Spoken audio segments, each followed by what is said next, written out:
I was so excited. I just turned 6 years old in March, and now it was summertime, and it was getting time for school to start. And my mama took me to the county seat.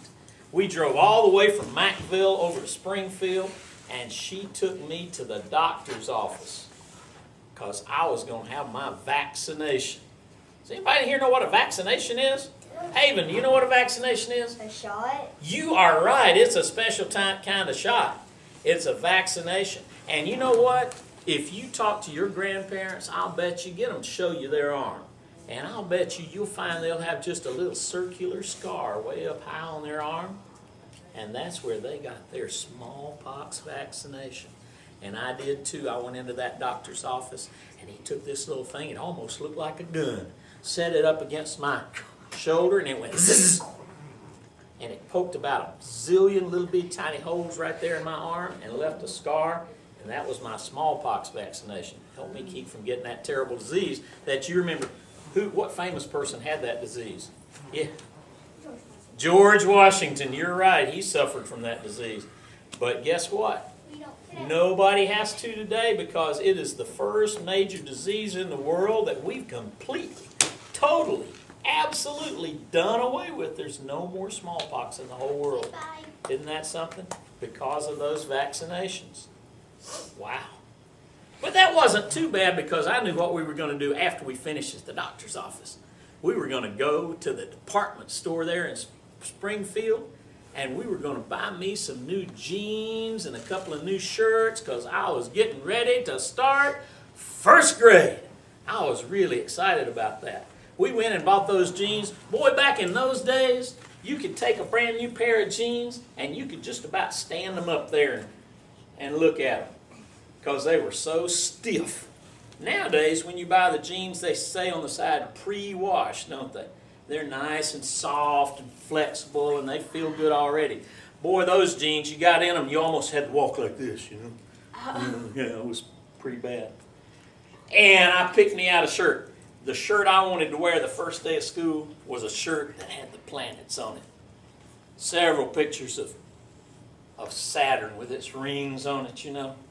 It was a blue shirt with planets all over it. I love that shirt. Oh man, it was so exciting. We got home, and the next day was the first day of school. Oh wow. I got up early, got all dressed in my stiff pants and my new solar system shirt. I was so excited. We lived right there on Main Street because my daddy was a Methodist preacher, and we lived in the Methodist parsonage right there on Main Street in Mackville, Kentucky. And I could never forget what that day was like. I couldn't wait for my mama to say it's time to go. Come on, Mama, is it time yet? Is it time yet? I didn't even want to eat breakfast, but I did. And finally she said it's time. And we walked out that front door, and I held hands with my mama as we walked down that sidewalk. We walked right down Main Street. We walked past the Baptist church, and we walked past the Methodist church. And the next big building was the school. Had a great big old tube coming out of the side of the second floor of that building. You know what that tube was? It was not a chimney. Great big old tube coming out of a window at the back there. And yeah. No.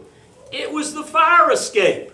I'd learned later that you could, if there was a fire or something, you could get to that window, and it was like a great big old sliding board. Slide down that thing and escape from the second floor really quickly. That was a pretty good idea, wasn't it? Yeah. Fun idea, too. Yeah. And we walked into that school building, and there was a list of who was going to be in Miss Overstreet's room and who was going to be in Miss Jackson's room. And my mama looked down that list, and she said, there you are. You're going to be in Miss Overstreet's room. You're going to love Miss Overstreet. And I just knew I was. And we walked into Miss Overstreet's room. It was done up really pretty. Had all of these desks, all in nice straight rows. And it was all decorated. And I was one of the first ones in there. And Miss Overstreet just made over me something great.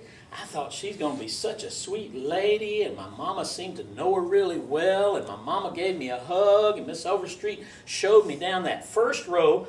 It must have been about the fifth desk down that row, and showed me where my my desk was. I put all my stuff in that desk. I was excited about that. And about the time I turned around and hugged my mama and she was leaving, in the door came Loretta. Well, I knew Loretta. She was my friend. She and I were birthday buddies. We had the very same birthday, and her grandparents went to Antioch Methodist Church out in the country, which was another one of my daddy's churches. And she was my buddy.